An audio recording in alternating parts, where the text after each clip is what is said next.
Olá pessoal, eu sou o professor Diniz e hoje nós vamos aprender como fazemos a correção para baixo fator de potência. A nossa videoaula vai ser dividida em duas partes. A primeira parte eu vou apresentar a solução e a segunda parte a fórmula para a gente calcular essa solução. Num motor, a gente sabe que o circuito dele, formado pela bobina e pela resistência, ou seja, um circuito RL, apresenta três potências, como a gente vê nesse diagrama. Você tem a potência útil ou ativa dada em watts, a potência reativa ou desperdiçada dada em VAR e a potência total ou aparente dada em VA. Num motor novo, a gente observa que a potência reativa, aquela desperdiçada, ela é pequena. Mas com o passar do tempo, o motor ele vai ficando velho e aí vai ocasionar de um aumento nessa potência desperdiçada. O motor aumenta o barulho, ele apresenta ruído, ele apresenta um calor excessivo. Então, isso daí vai dar uma consequência no final das suas contas, onde a potência total, ou seja, aquela que você gasta, aquela que você paga, ela vai ser maior. E isso daí é natural para as máquinas, tá? Para os motores, isso sempre vai acontecer. Eu gosto de dar um exemplo bacana, fazendo uma analogia com um automóvel. Você pega um automóvel novo, ele vamos supor que ele faça 12 quilômetros por litro. Então, se a gente for pegar essa parte aqui, ó, a gente vê que o motor novo, ele vai a potência útil seria os 12 quilômetros que ele percorre. E a potência reativa seria 1 litro de gasolina. Então você tem 12 quilômetros por 1 litro de gasolina, você tem o custo total dele. Com o passar do tempo, o carro vai ficando velho, você é meio relaxado para fazer a manutenção, o motor vai ficando fraquinho e ele vai continuar andando os 12 quilômetros iniciais? Ele vai continuar com a mesma potência útil. O motor velho continua fazendo a mesma coisa. Só que agora, em vez de ele consumir 1 litro de gasolina, ele começa a gastar 1,5 litro de gasolina. Ou seja, para fazer o mesmo trabalho, ele agora está apresentando um custo maior. E é assim que a gente vai comparar então entre esses dois motores. Você vai ter aqui um aumento da potência reativa, na qual vai ocasionar um aumento da potência total ou aparente do circuito todo. A gente sabe também que o objetivo é o quê? É manter o ângulo aqui perto dos 23 graus, por causa do fator de potência. A gente viu também na aula passada que o fator de potência ele não pode ser menor do que 92%. Isso daí vai ocasionar multa na empresa. Então a gente sabe que se um motor ele começa a ter um desperdício maior, esse ângulo aqui vai aumentar de 23 graus para cima, né? E o fator de potência vai diminuir e a empresa vai começar a sofrer multa. O ideal seria o que? Você falar para mim, professor, então tem que trocar todos os motores, né? O ideal seria trocar os motores ou reformar os motores. Só que isso na prática é muitas vezes inviável. Não tem como você ficar trocando motores maquinários enormes, né, de uma empresa muito grande, uma empresa multimilionária, e como é que a pessoa vai ficar trocando esses motores a cada 20 anos e o retorno dela vai ser em quanto tempo? Então isso daí não existe. O que dá para se fazer é a adaptação. Correto? Mas a gente aqui está nessa aula, a gente tem que pensar grande. A gente não está falando de um motor de ventilador, um motor de geladeira. A gente está falando de vários motores, empresas de grande e médio porte, ok? Então é nesse ponto que a gente tem que pegar. Qual seria a solução para se resolver numa empresa de médio, grande porte esse desperdício que os motores, com o passar dos anos, vão aprendendo, vão adquirindo, desculpa. E olha aqui a solução. Se o nosso vilão é a potência reativa e ela está crescendo, a gente tem que fazer com que ela reduza. E a gente viu nas aulas passadas que se esse motor aqui ele é uma carga extremamente indutiva, né? Ele só vai ter o XL aqui. A gente viu que se a gente acrescentar um outro tipo de carga a esse circuito, a gente vai conseguir reduzir esse XL. E quem é justamente esse XL? É essa parte aqui negativa, onde a gente vai chamar de XC, que é simplesmente colocando um capacitor.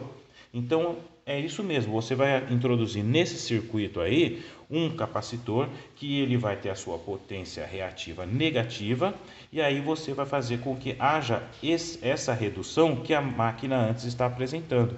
Então observe o que vai acontecer. Ela estava com um S1 muito grande, eu acrescentei aqui uma carga capacitiva nesse circuito. Essa carga capacitiva, ela reduz a carga indutiva, e aí você vai ter só essa parte de carga aqui entre XL menos XC, fazendo com que a sua potência total reduza e o seu ângulo φ também reduza, aumentando o seu fator de potência. E olha só do que eu estou falando. Então a gente tem aqui nesse primeiro desenho só o circuito do motor, a carga RL que está aqui. E o que a gente vai fazer? A gente vai introduzir aqui um capacitor em paralelo com essa carga, tá? Onde você vai ter então a redução da sua carga, a sua carga indutiva. Observa que o capacitor ele deve estar em paralelo, porque se você coloca ele em série, ele vai aumentar a impedância total do circuito, vai diminuir a corrente que entra na empresa, e isso aí está errado. Então sempre o capacitor ele vai ficar em paralelo com a carga indutiva que a empresa apresentar. Bom, pessoal, e o que eu quero também alertar vocês é que, lembra que eu falei no começo da aula, a gente tem que pensar grande, a gente está trabalhando com problemas grandes, de empresa de grande porte e médio porte.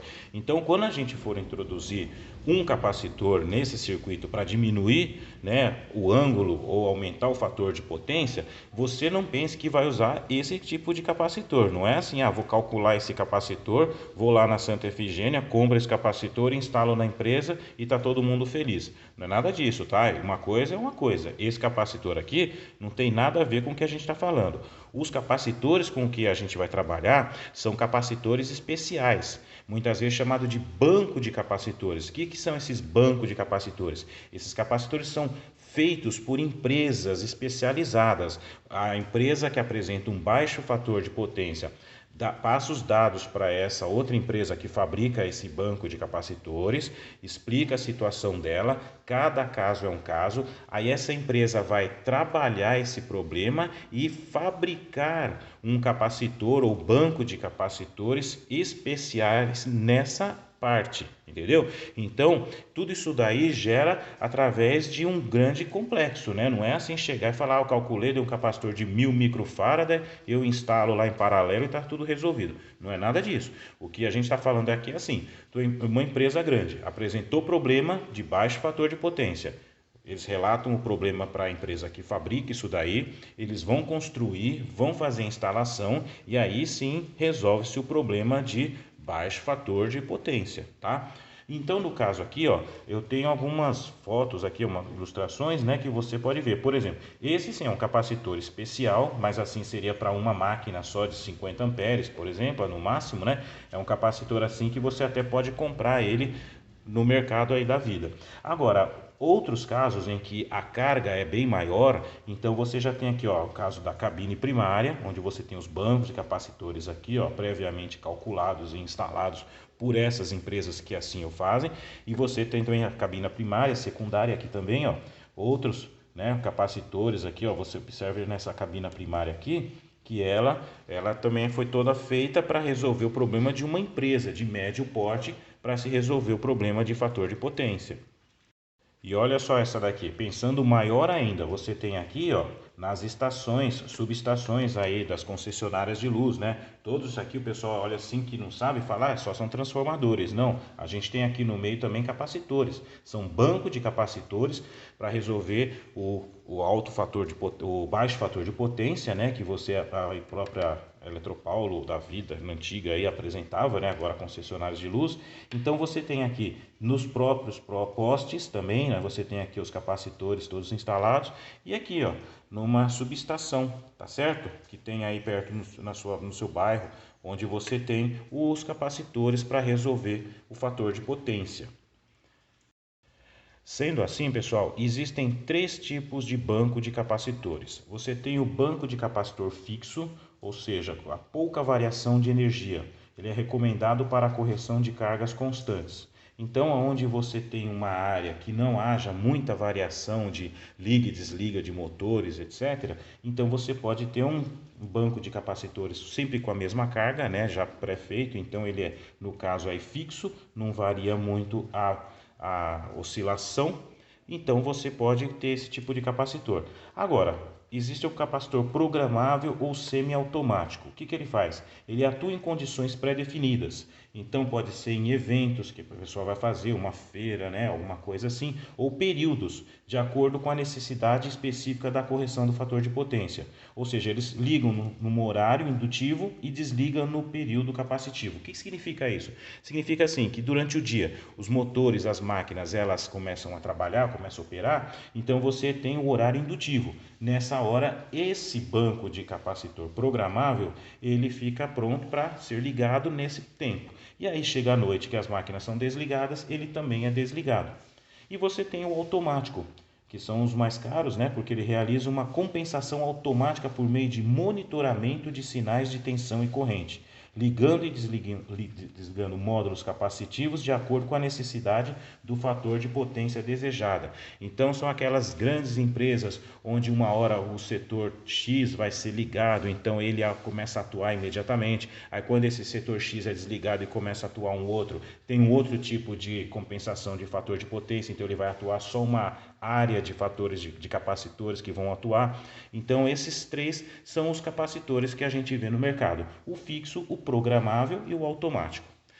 Beleza, então, pessoal, espero que vocês tenham gostado dessa aula e a gente já tinha falado para vocês, né? Vamos ter agora uma segunda parte onde você vai aprender a calcular o valor desse banco de capacitores utilizando uma formulinha aí matemática que eu vou ensinar individualmente aí, beleza? Muito obrigado, pessoal, e a gente volta rapidinho.